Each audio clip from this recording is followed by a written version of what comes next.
Hello, everyone. This is Adam Meister, the Bitcoin Meister, the Disrupt Meister. Welcome to the One Bitcoin Show. Today is August the 22nd, 2018. Strong hand. Offended by selling. Long-term thinking. Personal responsibility is the new counterculture. All right, everyone. Check out the links below, disruptmeister.com, all my old shows. Bang that bell button if you want reminders on when this thing comes on live for all you people watching this live. So, the anti-drama of the day, that ETF was rejected. Of course. I mean, we all knew that was going to happen. Why am I even mentioning this? The price went down a little bit in Fiat. Some people tried to manipulate people's fears about it. Oh, well, we have strong hands and we don't even care about that. And the people who look at the Fiat know the Hoffman line is strong. So pound that like button. Think about the year 2020. I'm glad that all you guys realized it was anti-drama. You don't care about the ETF. You care about the 2020 halving, okay? Because eventually some ETF is going to get approved. But this one we knew not to get fooled. We won't get fooled again. Oh, yeah. Pound that like button. I like that song. All right. So over in the land of Twitter, we have a tweet by Nick Baccia about a new article that he just came out with that I like a lot because it gets to the point. It reminds us of the power of the public key, your public Bitcoin address. Here he says, I specifically call out Backed and Van Eck in my latest article. Bitcoin ETFs, custodians, and collateral. We need to hold accountable the firms that explicitly declare fully reserved investment vehicles. All right, so he's got a Medium post about this. And the simple summary is this: these custodians and other large holders of Bitcoin should just share their public Bitcoin addresses. Then everyone will know that they're not making up the amounts of Bitcoin that they have. They're not hypothecating anything or whatever, making paper Bitcoin, doing what all those financial institutions did with gold. Just give out your public key. That's the beauty of Bitcoin. You can know how much Bitcoin a person has if you know their public key, if that's where they're keeping all their Bitcoin. So if these institutions really have their Bitcoin, they're not lending it out, they're not playing games with it, they'll say, hey, we have 3,000 Bitcoin in our fund. It's all your Bitcoin, although it's really their Bitcoin. If you're silly enough to give them your Bitcoin, then it's not your Bitcoin. But you still want to know that they have your Bitcoin. And then you'll see, oh, look, there's their public address. It has 3,000 Bitcoin added. I know it sounds really simple, but hey, man, it's got to be done if you're going to play in that realm. And I don't advise you to even play in that realm. We'll see if they do that. They don't have to do it because people will still just toss them money, probably. The 80%ers out there, take my Bitcoin, take my Bitcoin. You make me richer, even though it won't be my Bitcoin anymore. So, yeah, he says, I envision a scenario in which custodians and ETFs might become some of the largest holders of Bitcoin in the world, necessitating a continuous and rigorous audit process by anybody interested in the sanctity of Bitcoin's 21 million supply cap. Yeah, well, I envision that scenario too, that people are going to be silly enough to give their Bitcoin to these tremendous funds, these custodians, when they should just be keeping it on their trezors and waiting around for various halvings of the future. But hey, that's the way of the 80%ers. They think they're taking these traditional methods. They're taking these easy routes. Dude, you take a few seconds to learn how to put it on your trezor. That's easy right there. Come on, people. And remember, adam@trezorhelp.com. You can email me there. I can help you set up your trezor. I do crypto consultations, all that good stuff. So let's move on to Venezuela. You know, a few years ago, I guess when Hugo Chavez was leaving this world to a much much more warm location. I think he went to, I heard. Anyway, before Hugo Chavez was playing around with some fire somewhere far away, some of the mainstream outlets out there were saying that Venezuela was an economic miracle. Well, here's something that's quite miraculous. It's quite unbelievable. It's a tweet. If you bought $1 million in Venezuela's local currency when President Nicolas Maduro came to power in 2013, it would now be worth $3.40. Interesting. So yeah, you invested $1 million in those Venezuelan bolivars because, of the economic miracle of Hugo Chavez, and now those bolivars would be worth $3.40. Now, had you invested $3.40 in Bitcoin, then you'd have a lot more. Again, we don't care about the fiat value of Bitcoin, but I'm just pointing it out there.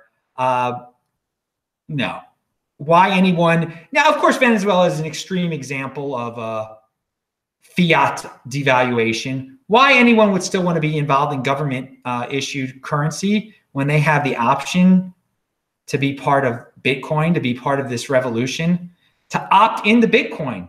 Hey, or you can just complain. Either you can be in motion or you can complain, or you can pound that like button, or you can do all three. I don't know. So Whale Panda has a tweet out there, and this is a good one. Bitmex thanks you for gambling for your gambling addiction. And he then links to an article. Cryptocurrency trading platform Bitmex just rented the world's most expensive offices in Hong Kong. All right. So Hong Kong is, it's an expensive place. Got a lot of expensive offices there. They are renting incredibly expensive offices there because a bunch of 80%ers and impulsive people think they are going to make a lot of money trading. Now, who made a lot of money trading? Let me ask you. Did the traders or did the company hosting the trading, which is now going to be in some of the world's most expensive real estate? You make the decision. I mean, what's better for you? Do you want to make Bitmex richer, or do you want to become wealthier by not being impulsive? But most people are going to be like, yeah, I could be a trader on Bitmex. Yeah, so what? They have really nice offices. That's just coincidence. They're not making any money. It's obviously all the traders doing really well there. No, guys. Come on. Let's remember the TSA guy. Remember, I met the TSA guy. He asked me if I was a trader. I said, no, I'm a holder. And he said, I'm a trader. Now let's compare the two of us. His job, that TSA guy who was a who was a cryptocurrency trader, his real life job was to basically frisk me, to fondle my testicles. That was his job. Quite a job. He had a government job in which he fondles men's testicles when they won't go through the naked body scanner. Now, what's my job? So he's a trader. I'm a holder. I go travel around the whole world. I make videos. That's what I do. I don't have to touch men's private parts.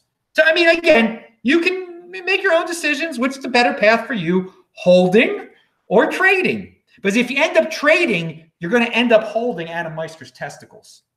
Okay, so let's continue. Dude, I have a new show here every day. Over 1,000 of my shows are at disruptmeister.com. Go check out the links below. Get a Trezor. Get your T-shirts. Follow me on Twitter at TechBot. All sorts of discount codes below. On Steam it, I'm Bitcoin Meister. So let's go flashback to 2016. Now, some of you guys, or a lot of you guys watching this video, don't know about 2016. There weren't that many altcoins back then. There weren't ICOs yet, really. But there was Fluffy Pony, and there was Dash, and there was Monero. Dash and Monero were like battling communities all the time. I mean, they were just ripping at each other. And Fluffy Pony would really, he'd go at it with Dash and stuff. And the Dash people would take a kind of a different approach, but he was trolling Dash. There was a flashback today. It was just like the old days. So for all you newbies, you're going to learn about the Dash Monero thing a little bit. Not that it really matters because Bitcoin is the rock anyway. I don't know why anybody plays in all these other darn things. But Fluffy Pony said on his Twitter, in his classic way, LOL, Dash's burn rate is so high that it's at jeopardy of not being able to continue if the price drops lower. So now some people want to fire the Dash CEO for mismanagement. Now people corrected him and said, it's not really Dash's CEO. It's the CEO of some organization that Dash control. I don't know what the twist of it. But what I found funny about this, besides the trolling, by the classic trolling by Fluffy Pony, and just bringing me back to 2016. All of a sudden, I'm getting flashbacks but anyway, pre-2016 halving day flashbacks. But again, I link to the post he comments on, and I'm going to read you a quote from the post. Again, there is some Dash people who are not happy with the way with Dash's what's going on at Dash. So one of them says, Ryan destroyed the market's confidence in Dash by repeatedly breaking promises and missing deadlines. Dash was once valued at 0.09 BTC, and it is now 0.02 Bitcoin. Something very interesting in that statement. Something very interesting in it. You know what's interesting? Can anyone point out the very interesting point in that statement when this Dash holder is complaining about the value of his Dash going down? This Dash holder values his wealth in Bitcoin. Even the hardcore altcoin holders who want to fire their CEOs or whatever, who have long, complicated posts on the dashcentral.org board, which I just read from. He said Dash was once valued at 0.09 Bitcoin, and it's now valued at 0.02 Bitcoin. Even they know to value their wealth in Bitcoin, baby. It is the world reserve cryptocurrency. Ask the dudes at Dash, baby. That should tell you something about what's going on, people. For all you people who are worried about the fiat value. 1 Bitcoin equals 1 Bitcoin, and apparently 1 Dash only equals 0.02 Bitcoin. All right, so here we go. Here's your long read of the day. A deductive valuation framework for cryptocurrencies. Here's a quote from it. A token can only accrue value if it is competitively superior non-sovereign monetary store of value. If it is a competitively superior non-sovereign monetary store of value. Conversely, any token that is competitively inferior non-sovereign monetary store of value cannot accrue any value. It's basically saying that Bitcoin is the rock. Bitcoin is the monetary store of value among cryptocurrencies, but there is some hope for the privacy coins. Maybe they can come in second and third. You can read the whole article. It is long, but it is interesting for those of you who care about those kind of things and understand the store of value aspect of Bitcoin, baby. That, man, this is a newfangled savings account. This is not about gambling. This is not about speculation. It's the rock, baby. Okay, remember, I'm in Spokane until September 6th. Maybe I'll see you around. Hey, remember to click on the squares that you're seeing at the end of this video if you're watching this taped. And I just want to say one takeaway from this video: value your wealth in Bitcoin like they do at Dash. I'm Adam Meister, the Bitcoin Meister, Disrupt Meister. Remember to subscribe to the channel, like this video, share this video, check out the notes section below. I will see you in the chat now. Bye-bye.